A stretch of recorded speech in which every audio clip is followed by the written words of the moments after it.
Are you retiring soon? There are 4 mistakes that, if you are not aware of them, could impact your retirement negatively and not allow you to pursue the retirement goals you have for this next chapter of life. In this video, I will share with you how to understand what those mistakes are and to avoid them. Hi, my name is Mark Singer, and for timely and up-to-date information on these markets and any retirement tips, click on the link below to subscribe to our channel and hit the notifications bell so you're alerted to when we post new videos. So let's get into it. The very first mistake that you need to avoid during times like this market turmoil is not overreacting. So let me take you to my screen for a moment and let me share with you what really is a little bit of a busy slide, but I need for you to understand this. So this chart, which was published by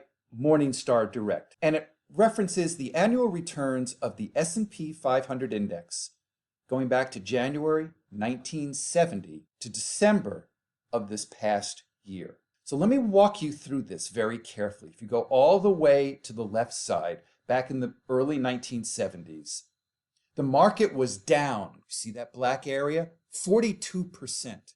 And then it was down for 14%. And then it was down 16%. And that was over a 20-month period. And then in the mid-80s, it was down, that was 1987 actually, it was down almost 30% over a 3-month period. And then if we go to the big one in 2000, where we had the dot-com bubble, the markets were down over a 2-year period, 44%. And then when we go to the Great Recession moving right, that black area on the bottom, it was down 47% over a 17-month period. But what happens after that? As you can see, bull markets historically last 3 times longer than bear markets. Let's go back to all the way to the left. When it was down 42% over a 21-month period, it was then up 86% over a 27-month period. If we go to the next one, where it was down 14% over 14 months, it was then up 87% over 33 months. Let's take a look after the dot-com bubble of 2000. It was down 44% over a 25-month period. The next time frame it shows it was up over 108% over a 61-month period. And then we hit the Great Recession of 2008, where it was down 46% over a 17-month period. It was then up 400% over a 129-month period. So hopefully I didn't lose you there. But the bottom line is that markets do go down and then they recover. And they typically, historically, no future performance guaranteed here, historically come back stronger and longer than when they went down. So we will get through this. We just have to make sure we don't panic and we don't overreact.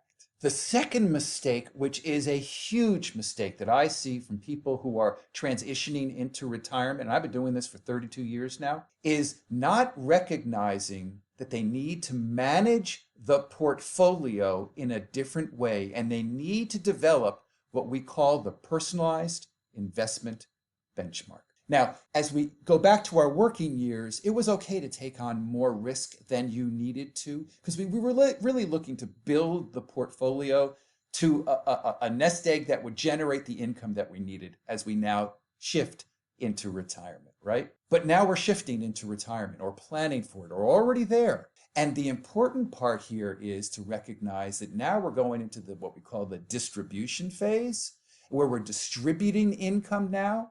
And now the important part for the portfolio is to make sure that you don't take on more risk than you need to in order to generate the income that you need. Because now, depending upon how old you are, you may not have all that margin of error to overcome a bad market. You may have other income needs. You may be relying on your portfolio for all of your income in addition to Social Security. So it's crucial now that you take a hard look at your portfolio as you're moving into retirement and reposition it in such a way that it is in alignment with your income goals as you go through retirement. Because if you do not, and if you have more risk than you should, then the portfolio will go down more than it should, and you might be taking out income at the same time, which is a double whammy. That is a mistake you want to avoid. Mistake number 3 goes back to planning, but specifically, it's not prioritizing where the income needs to be coming from and when. What do I mean by this? Okay, so we've got different buckets, right? We have Social Security for the vast majority of us, right? There may be a pension for some, depending, but not the vast majority, right? We also have our retirement accounts. They could be the 401k or what is now, your IRA. And then you also have the personal or taxable investment portfolio. So here's what you need to do. And the mistake that you might make is not understanding where the money should come from for your income. And that begs the question, do you even know how much income you need? So once you start there and you say you need X amount of money on a monthly basis for your income, and you then have to figure out which strategy for Social Security you're going to take and when you're going to start to take it. You have to take into consideration the required minimum distributions, which have been bumped up from age 70 and a half to 72, which is great because we can keep it in there for another year and a half, okay? Take a look at whether or not you have the pension and the personal taxable income so that you identify from which bucket you're going to be getting how much income to satisfy the needs you have for retirement in a way that does 2 things for you: protects and preserves your nest egg and minimizes the amount of taxes that you pay. You can do that. You can take control of this.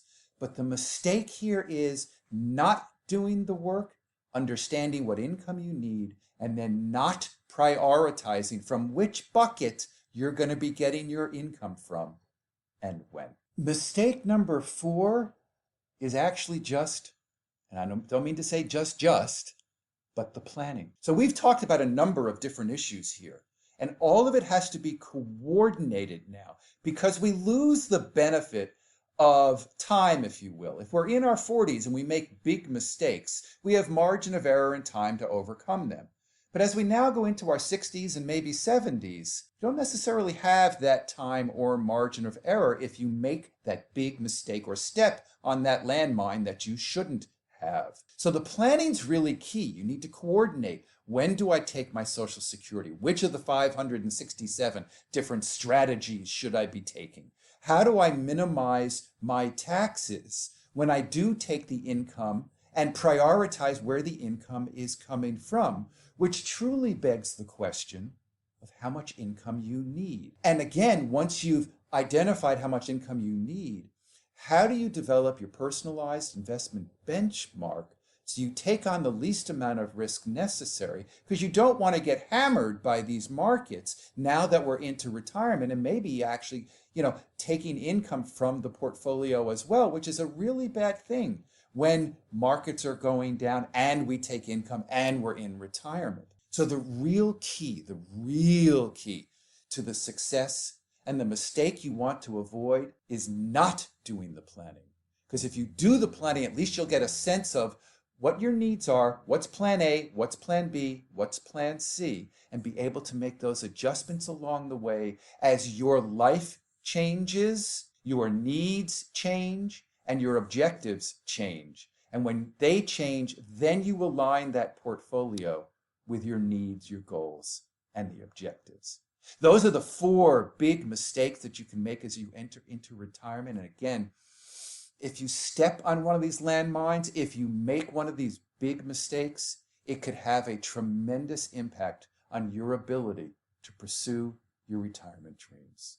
If you want to learn more about the whole planning process, how to maximize your income in retirement, hit the button below to see our Masterclass. I certainly hope that you have enjoyed this video. If you have, please subscribe to our channel, hit the notifications bell, tell a friend. I really hope that you enjoy the retirement journey, and please, during these times, stay safe.